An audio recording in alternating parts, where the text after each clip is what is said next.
चंदा सही तोरे रूप माँ का रंग माँ श्रृंगार करो औकत कमया है तोर बर गोरी कैसे तुला इजहार करो।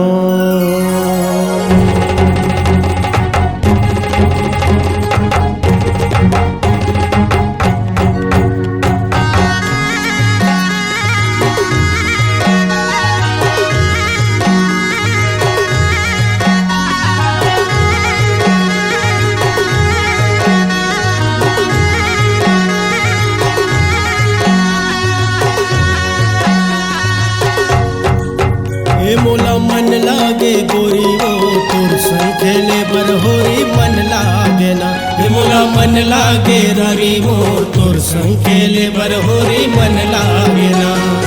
तोर संग खेले बर होरी मन लागे वो तोर संग खेले बर होरी मन लागे ना। तोर संग खेले बर होरी मन लागे वो तोर संग खेले बर होरी मन लागे ना। हे मोला मन लागे गोरी वो तोर संग खेले बर होरी मन लागे ना। हे मोला मन लागे रानी वो तोर संग खेले बर होरी मन लागे ना।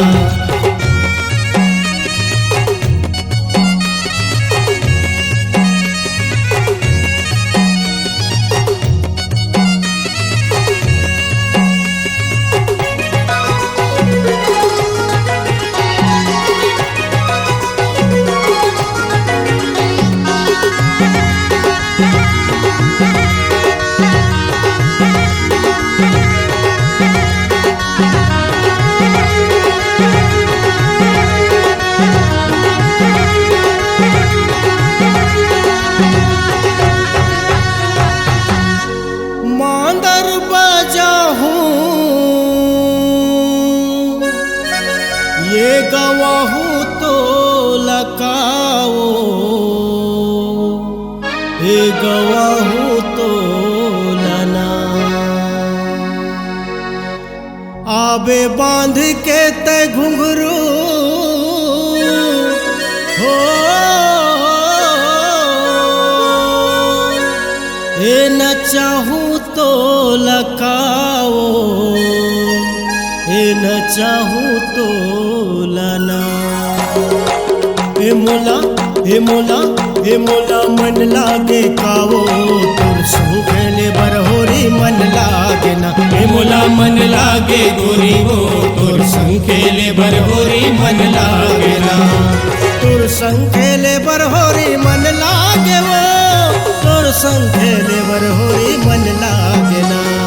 तोर संग खेले बर होरी मन लागे वो तोर संग खेले बर होरी मन लागे ना। हे मोला मन लागे गोरी वो तोर संग खेले बर होरी मन लागे ना। हे मोला मन लागे गोरी वो तोर संग खेले बर होरी मन लागे ना।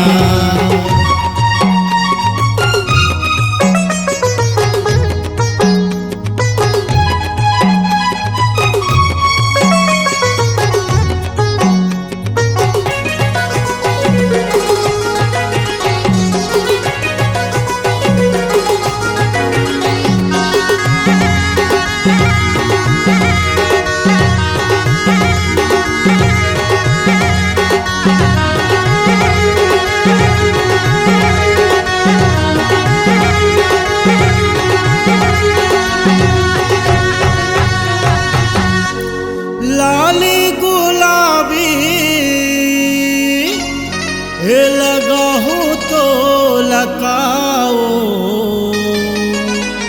हे लगाहूँ तो लना। हे सो फागुन के होली माँ हे मतहूँ तो लकाओ हे मतहूँ तो लना। हे मोला हे मोला हे मोला मन लागे गोरी वो तोर संग खेले बर होरी मन लागे ना। मोला मन लागे गोरी हो तोर संग खेले बर होरी मन लागे ना तोर संग खेले बर होरी मन लागे वो तोर संग खेले बर होरी मन लागे ना तोर संग खेले बर होरी मन लागे वो तोर संग खेले बर होरी मन लागे ना मोला मन लागे गोरी हो तोर संग खेले बर होरी मन लागे ना मोला मन लागे गोरी हो तोर संग खेले बर होरी मन लागे ना मोला मन लागे गोरी हो तोर संग खेले बर होरी मन लागे ना मोला मन लागे बिल्लू रे तोर संग खेले बर होली मन लागे ना मोला मन लागे रानी मोर तोर संग खेले बर